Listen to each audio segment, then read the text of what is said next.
kondisi ketika kadar lemak di dalam darah seperti kolesterol dan trigliserida meningkat melebihi batas normalnya. Nah, jika kadar lemak ini terlalu tinggi, maka bisa menyebabkan plak menumpuk di dinding pembuluh darah yang akan meningkatkan resiko penyakit jantung dan stroke.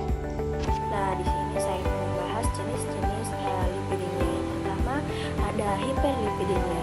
Jadi hiperlipidemia ini adalah kadar lipid darah tinggi seperti kolesterol atau trigliserida. Kemudian yang kedua ada hipolipidemia, yaitu kadar lipid darah yang terlalu rendah. Kemudian yang ketiga ada dislipidemia, yaitu ketidakseimbangan profil lipid seperti kolesterol LDL yang tinggi dan HDL yang rendah. Kemudian yang keempat ada hiperlipoproteinemia, yaitu kadar lipoprotein yang dalam darah meningkat. Kemudian yang kelima ada mixed hiperlipidemia, yaitu kadar kolesterol dan trigliserida sama-sama tinggi.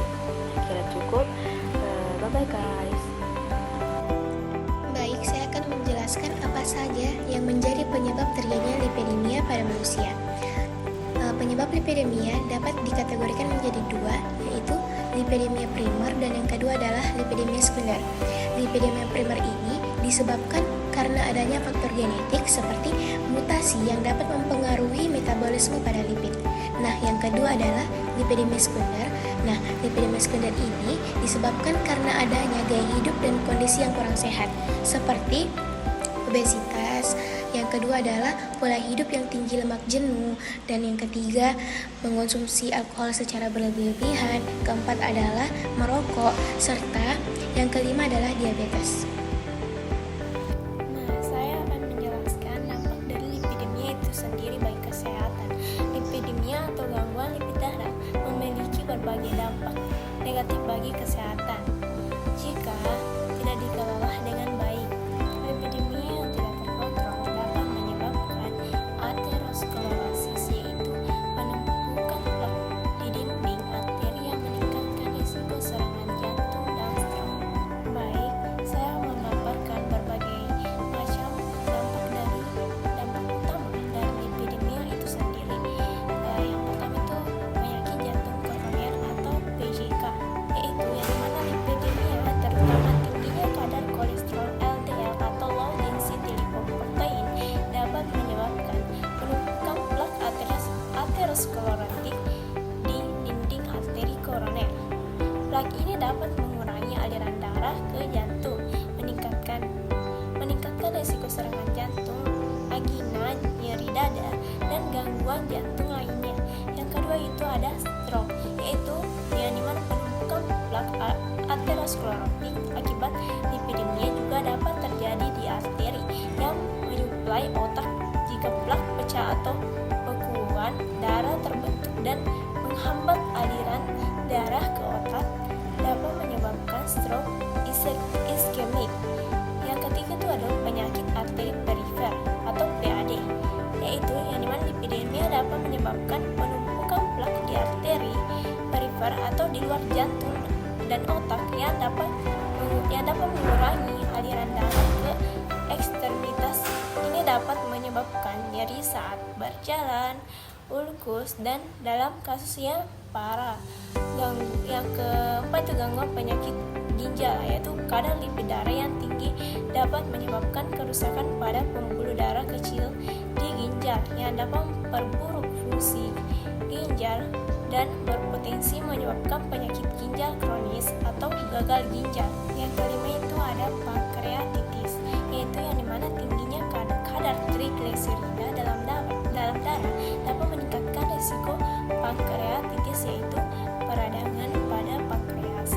Pankreatitis dapat menyebabkan nyeri perut yang parah dan masalah pencernaan.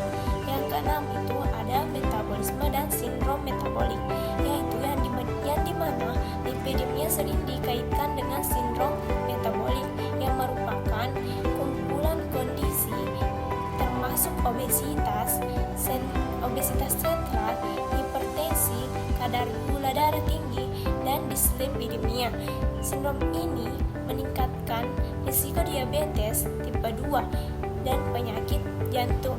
Yang ketujuh, dampak kepada kesehatan mental, yang dimana itu lipidemia sendiri dalam beberapa penelitian menunjukkan bahwa gangguan lipid darah juga dapat berhubungan dengan gangguan kesehatan mental seperti depresi, kecemasan, mungkin melalui efek inflamasi dan perubahan dalam fungsi.